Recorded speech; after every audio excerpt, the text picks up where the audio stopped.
Hi everybody. Welcome to day 9 of 100 of Trails Taken. So today we are going to be moving on to who else? The family. So hopefully you caught yesterday, and I was going to suggest a few things today because as we get on and to bring other people into our awareness, our thought process, triggers happen quite a bit. Glimmers happen too, so those are things, definitely write those things down, like the really good things that are sparked by a certain person or, an event around a person. Make note of those things especially, but of course, write your triggers, 1 or 2 words, just simple, because when it comes to doing the work with it, you will only have to read the question, and if it's still a trigger, that will happen again. It will just automatically happen. So you don't need a lot of words around it, just enough to spark that little bit when it comes time. So I'm going to suggest we take a pause. Everybody go get yourself a drink of water. And then we're going to do a small meditation just to get grounded. And then we'll get on with the question of the day. Okay, so take a pause here, go grab yourself some water. Make sure you're wearing something comfortable and you're in a spot where you can actually, sit down and relax for a minute, just to really get into our bodies and, set the intention that we're going to do this work right now. Okay, go grab yourself a drink. Be right back. Hi, welcome back. So also on page 21 of the workbook, you'll find a section about staying hydrated and water and, good things about it. Myself, I'm like to have something on the go all the time. It's good to stay hydrated. Our bodies are mostly water. So if you're not getting enough, things don't work properly. So I like to keep myself going all day long with something. This is hot lemon water, because sometimes water gets boring. Try and use filtered water because city water can be full of horrible things. Filtered water, but try not to buy bottled water. Let's not increase our problems. Having something beside you, especially when we're doing this kind of work, because we get a little bit, sometimes emotions come up, and well, of course, if you're crying, then you should be drinking extra water because washing the windows, right? Getting the chemicals released out of our system through our tears. I find that interesting about tears, and that the different qualities of crying, the different kinds of tears have different viscosity. Happy tears feel a little bit thick, and angry tears are stringent. They're like bitter, like they're stingy almost, you know what I mean? Anyways, next time you cry, take a notice. Crying is good. It's good. And we're kind of taught to suppress that, but I think the more you do it, the easier it is to allow it when it's appropriate. And, sometimes we get emotional and we don't really want to cry. So I'm learning that right now. Actually, I've been working on that. Doing the puzzle project is, it's something else. Like, I highly recommend everybody tries that. Having that release and that emotional connection with people is just, it's awesome. It's crazy. A lot of you probably are on my Facebook group and like my personal one, and will have your own puzzle piece. So, I love you guys. Okay, so you've got your water. Now we're going to do a little meditation. So everybody get comfortable. And I'm going to put on a little bit of background flow. Let's see. I guess I need to get this out. This is my new little portable metronome. I have it set very low, so hopefully it's not super loud. I'm going to set it to about 1 beat per second.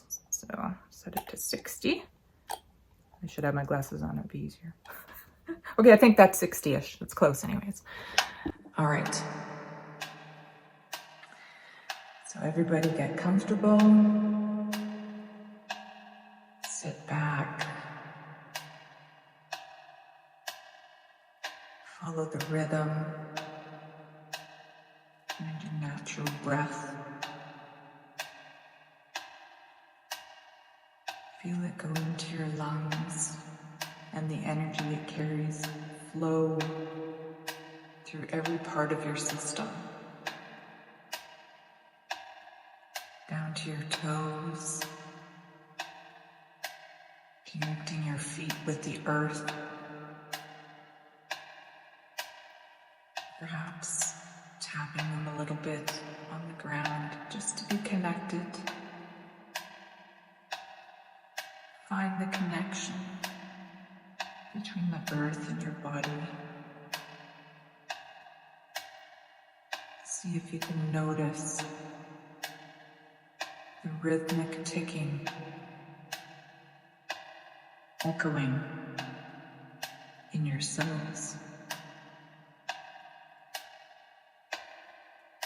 Breathe.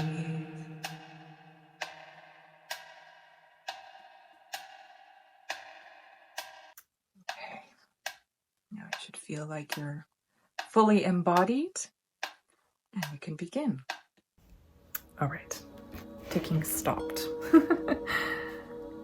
I like to do a little background music on these videos because it's so quiet, or sometimes there's distracting things going on, animals barking, dogs barking, cats milling about.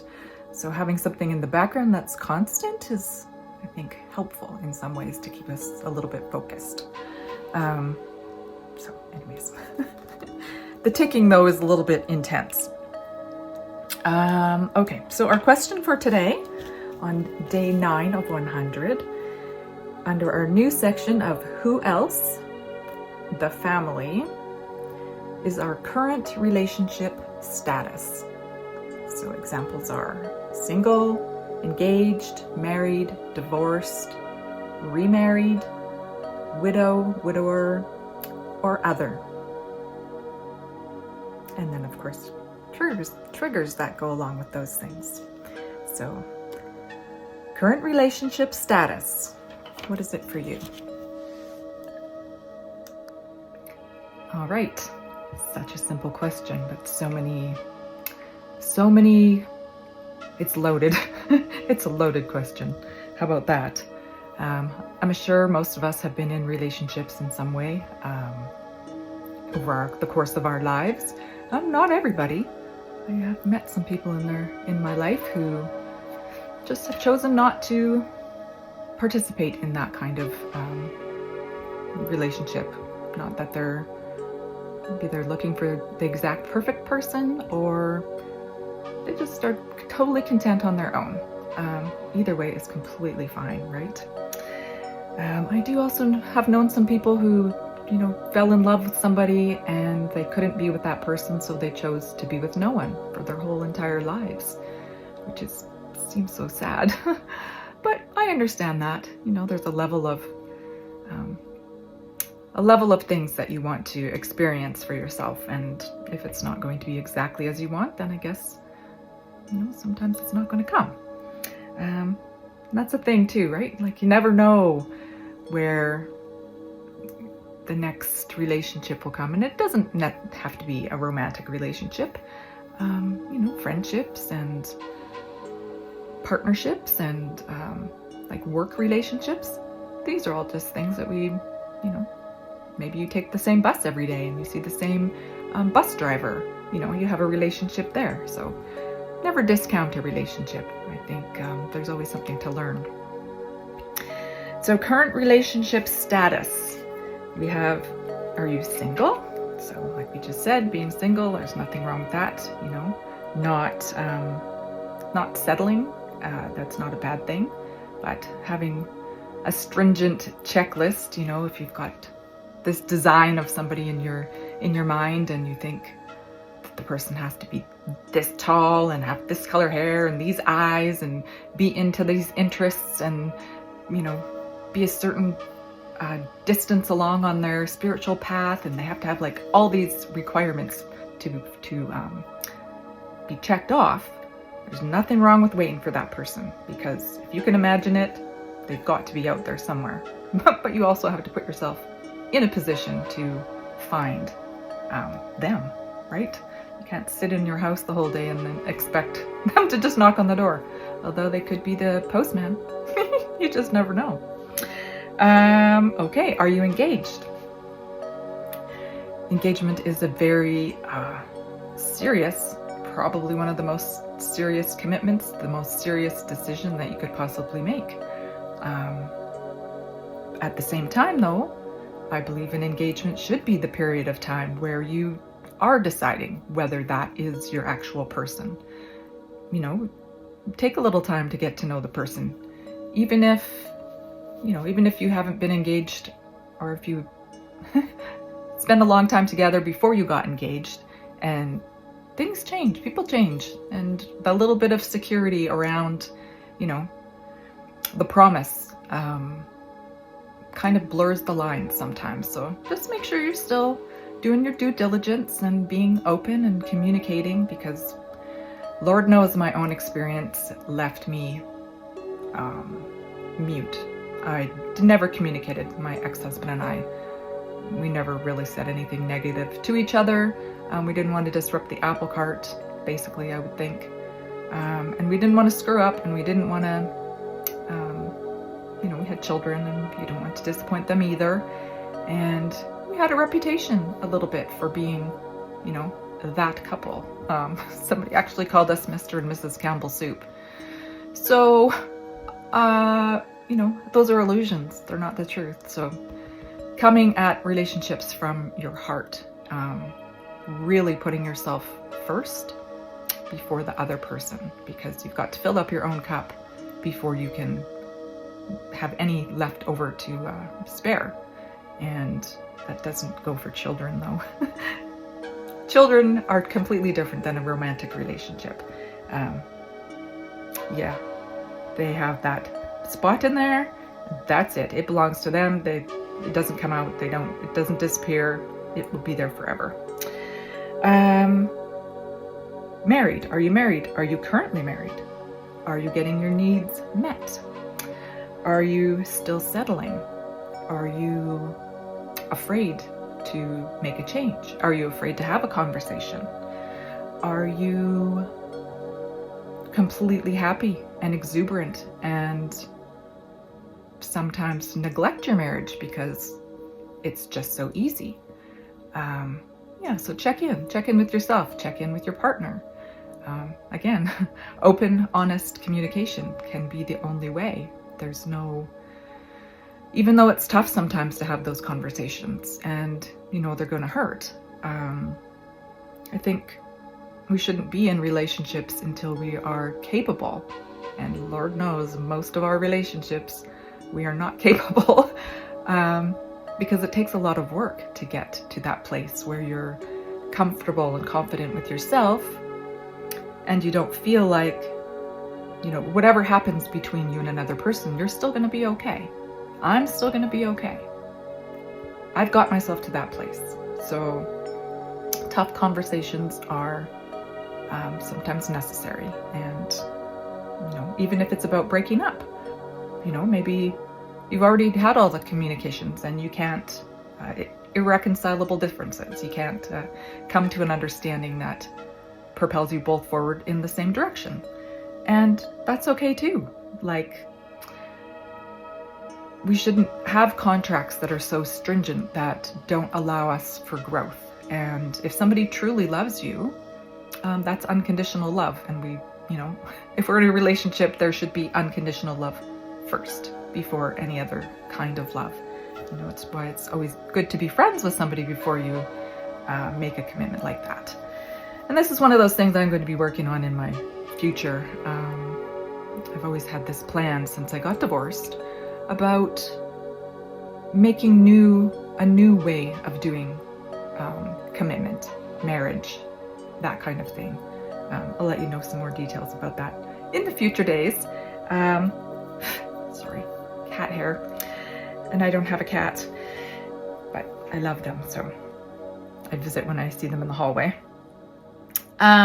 Okay, what's next? Right, divorced, remarried. So, after we get divorced, we should be looking at the things, we should be doing the work, we should be finding out the things on our part that we might have done incorrectly, what we could do better now, how we're going to do it better now. Because there's no sense getting back into another relationship if you're just going to do all the same old things. That's insanity, right? And Lord knows it's tough, right? Especially when things start to fall apart. And yeah, you don't want to sit in that for longer than you have to. So be brave and have those conversations, and make sure you are honest with yourself before you start, bring somebody else into your life. Make sure you got a good foundation first. Yeah, the unfortunate, like the widows and the widowers. Yeah, it's very sad. And for you, those of you going through that, my heart. Yeah, I don't want to cry. I'm working on that. Yeah, tough. And I've not been in that position. So, it's not easy when somebody wants to divorce you either, and they want to leave your life. So I understand that part, but the other part I don't, and I can't speak to that. But I know there are a lot of people that can, so I can direct you if you need somebody in that way.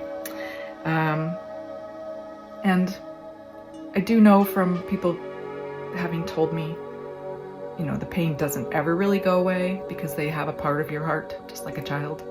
And that's part of the unconditional love too, right? Like that, the frequency of the person that we love and lose still rings inside. They're attached to that little note. So anyways, I hope you allow love in again, if that's your choice. Yeah, nobody really wants to be alone. I don't think. We're social creatures, and certain amounts of times we should be alone, so we can do our grieving and figure out what we want again, and before we move forward, right? There's no sense going forward until you have an idea, like do a little work, right? Or other. So someone like myself, I don't really fall into any of those categories. I am in a interdependent partnership, an adult partnership. I have a male in my life. I like men, so, and I don't like to call him my boyfriend. I mean, that feels like, juvenile, yes, but not honoring enough, I don't think, because I'm more committed than, a boyfriend. So yeah, this is another one of those things, right? This is why I would like to do a whole new understanding of contractual ways of being in legal relationship, and also contractual ways of being in a harmonious relationship. Like I said, I'll get onto that later days, not right now. Yeah, the three stages of those things. I always heard this when I was younger about, because people are getting divorced continuously. The first person you marry for lust and to procreate with. The second person you marry or are in partnership with, I think that one is more like a financial thing. This didn't work out over here because of, there was love, but maybe it was more on the lust side, or the desire to procreate, to make another one of yourself, to replicate. And then there's the second stage where you're, you think you need this and you only want this and you're only allowing this in, and this is what I'm going to have, and it looks good on paper. Then the final kind of relationship is the companionship. So less lust, more friendship, I guess. So somewhere in between all those things is where we got to find our happy medium, the sweet spot, right? So if we look at it like a triangle, you know, you got those three things, finding the sweet point in the middle is, you know, where we want to end up, I think, ultimately. All the good things, you know, to fit together with your partner in harmony. I think that's what we could all use. If you're going to be in partnership with another human being, you've got to do it in a way that makes us want to grow and thrive. I feel I'm very hand expressive today. Maybe I'm gonna have to cut the bottom of this filming off. Coming into union with yourself. So internally we have masculine and feminine energies.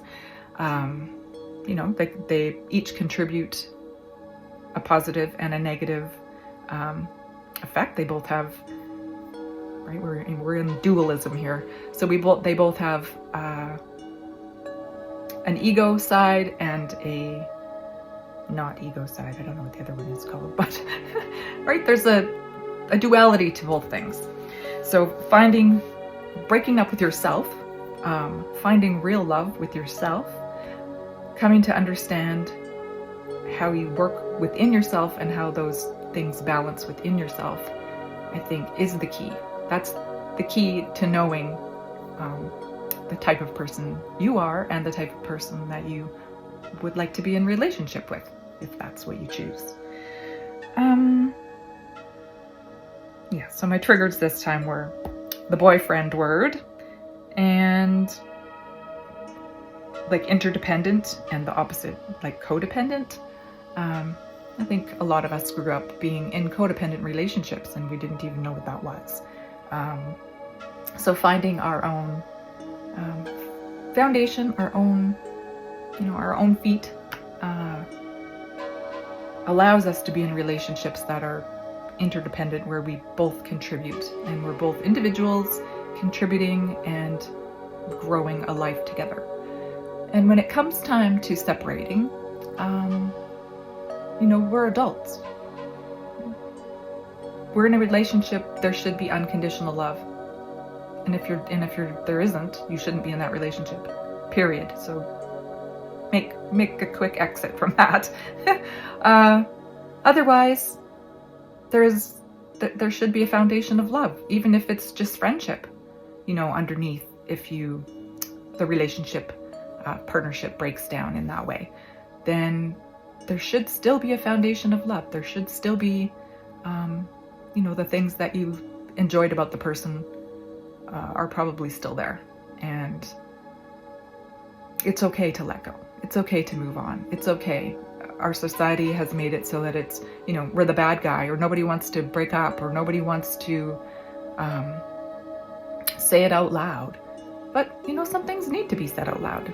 And some things just find the natural end, and that's okay too, right? Like, we're allowed to change and we're allowed to grow.